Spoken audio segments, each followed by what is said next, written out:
지난 정부 때 코로나19 백신 도입이 늦어진 것과 관련해서 감사원 감사를 벌이기로 했습니다.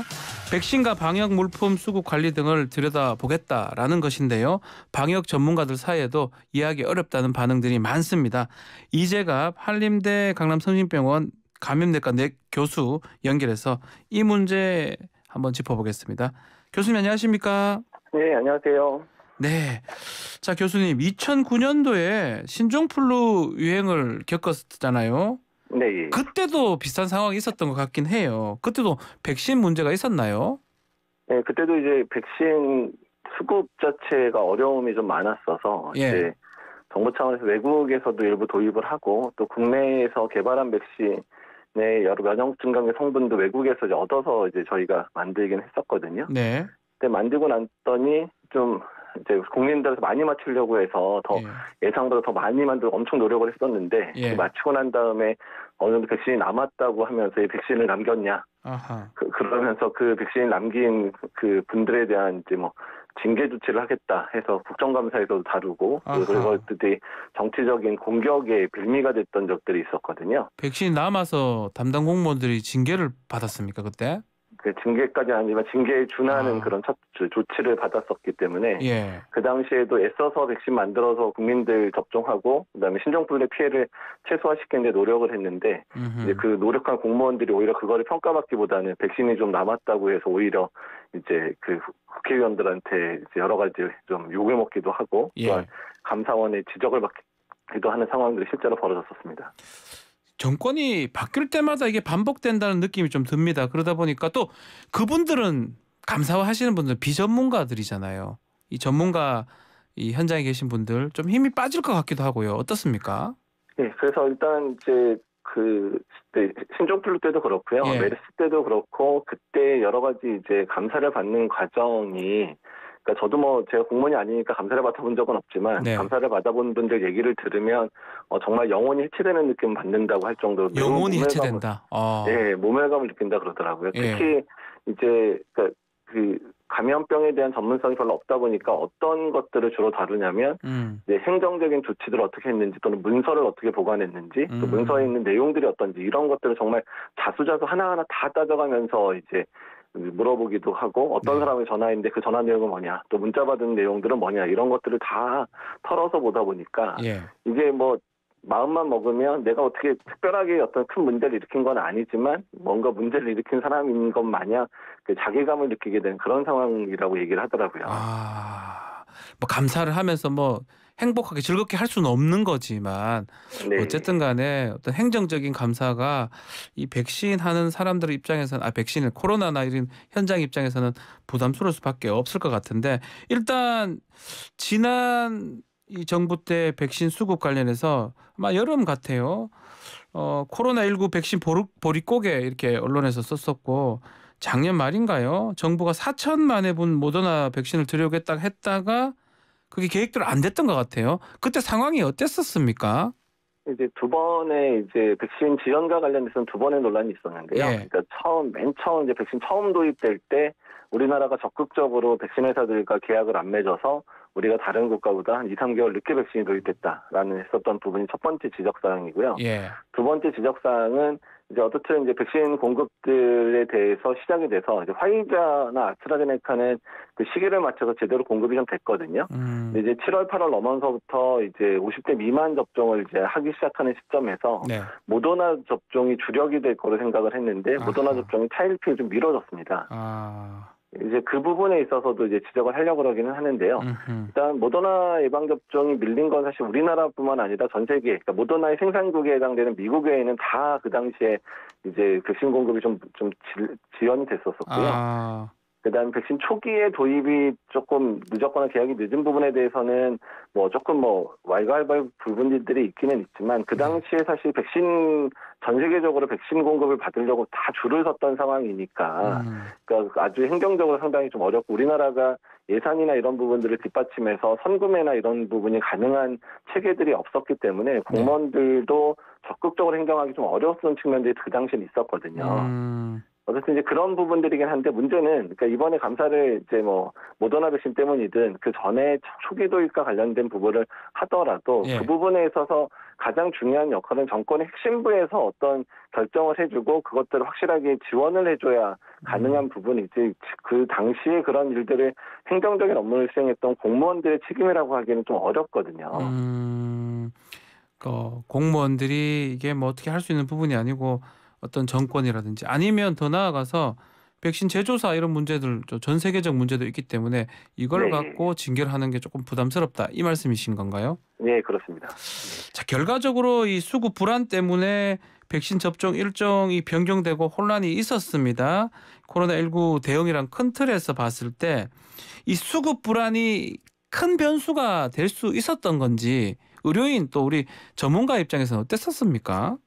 사실 수급 불안이 한두 달 정도 됐다가 이제 대부분 해결이 됐었거든요. 예. 당시에 특히 모더나 백신 같은 경우는. 그래서 당시에 이제 50대 예방접종 할 때 이제 뭐 6주 간격을 좀 늘렸거나 뭐 이런 식으로 기간차가 늘렸었지만 이제 백신 수급이 제대로 되면서 원래 간격인 4주 간격으로 다시 접종이 한두 달 안에 다시 제대로 재개가 됐었거든요. 예. 그리고 그렇게 해서 좀 늦었던 감은 있지만 이제 40대, 50대 이렇게 접종 차근차근 연령 내려가면서 이제 델타 변이 상황에서의 초기에는 좀 40, 50대들이 피해를 많이 봤지만 예방접종이 충분히 이루어지기 시작하면서 이제 그런 부분들은 좀 감소가 됐던 부분들이었기 때문에 그래서 그 부분들 자체를 가지고 이 부분에 대해서 이제 뭔가 문제가 있다거나 이런 식으로 하기에는 조금 이게 뭐 우리나라 자체 뭐 공무원들이 뭔가 일을 안 해서 했던 문제들도 아니고 모더나가 공급을 제때 안 해줬던 문제이기 때문에 네. 이 부분들에 대해서 공무원들한테 그 책임을 미루는 거는 조금 어렵다고 생각을 하고 있습니다. 자, 이번 감사에 대해서 감사원이 관련자 책임 추구하는 것이 아니다. 감사를 통해서 앞으로 감염병 대응 과정에 대한 제시 이것을 목표로 하고 있다라고 밝히긴 했는데요. 그래도 이 정은경 전 청장 같은 경우는 이 결과를 미리 맞춰놓고 하는 그런 감사, 끼워 맞추는 감사는 없어야 된다라고 하고 있습니다. 혹시 현 시점에서 우려하는 바가 있을까요? 이자혁 교수님 입장에서. 매번 어떻든 감사가 시작할 때는 취지는 매우 타당합니다. 예. 당시에 어떤 문제가 있었는지 살펴보고 일단 개선하겠다라는 식으로 처음에는 시작을 하는데 막상 감사가 시작이 되면 정말 공무원들을 탈탈탈 터는 분위기 진행이 되면서 공무원들의 적극 행정 부분 자체의 의지를 완전히 꺾어버리는 상황들이 벌어지게 되거든요. 예.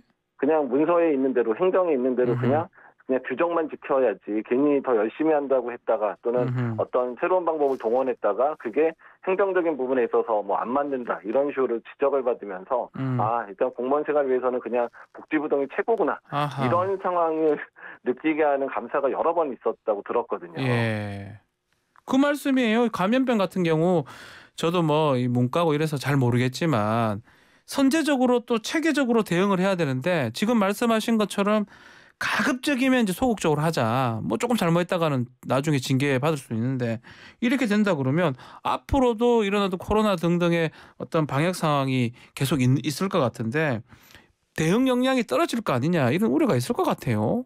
네, 맞습니다. 일단 이제 재난 상황에서는 예. 공무원들에게 어느 정도의 이제 뭐 합리적인 수준이어야 되긴 하겠지만 어느 정도의 권한을 줘서 적극적으로 할 수 있는 많은 방법들을 동원해서 그 상황에서 가장 필요한 부분들을 빨리빨리 이제 처리하도록 할 수 있게 권한을 줘야 되는 부분들이 있는데 예. 우리나라가 이제 법적인 부분이나 행정적인 부분에 있어서 그런 부분들이 매우 매어 있는 그런 제도들이 상당히 많거든요.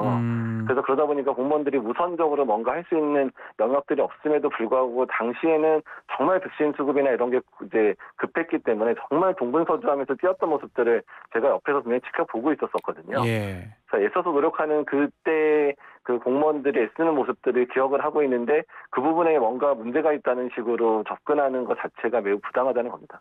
혹시 교수님 해외에서는 이런 비슷한 건으로 감사하는 그런 사례가 있을까요?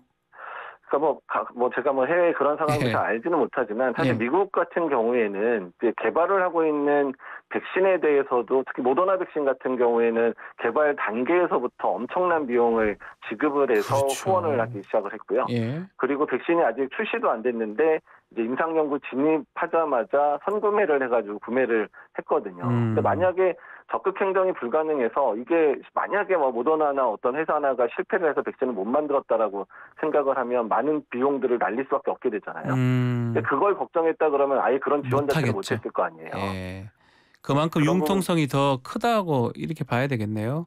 네, 예. 우리 같이 이렇게 끝났다고 해가 징계하고 감사하고 이런 경우는 좀 드물다 이 말씀 같은데 글쎄요. 하여튼 징계가 조금 좀 강하지 않고 그리고 잘 됐으면 좋겠다 이 말씀이시네요. 네, 그렇습니다. 예. 자, 코로나 상황도 한번 짚어보겠습니다. 확진자 수는 줄어드는 것 같은데 위중증 환자하고 사망자가 좀 많은 것 같아요. 네, 그렇습니다. 아마 오늘 사망자가 100명 넘는 것 같거든요. 아, 어제 100명이요? 사망자가. 아마 이번 이제 6차 유행에 있어서의 가장 많은 사망자가 이제 발생한 것 같거든요.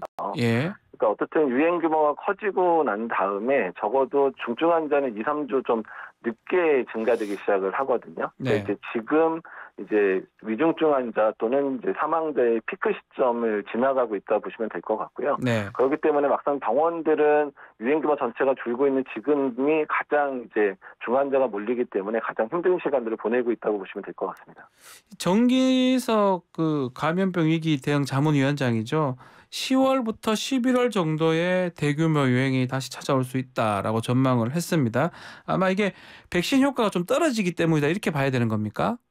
이제 백신 효과도 떨어지고요. 네. 그다음에 오미크론에 감염된 사람들의 면역도 떨어지는 시기가 이제 도래할 거라고 예측을 한 것 같은데 시기를 못 받기는 어렵습니다. 10월, 11월이라고 못 받기는 어려운 게 이번에 지금 7월, 8월에 유행이 커지면서 어느 정도 또 많은 사람들이 감염이 됐었잖아요. 그렇기 때문에 시기 자체는 이제 뭐 겨울에서 봄 정도에 한 번 정도의 유행이 있을 거라고는 예측이 되는데 그 네. 시작 시기를 지금 논의하기는 아직의 저희가 가지고 있는 데이터가 매우 부족합니다.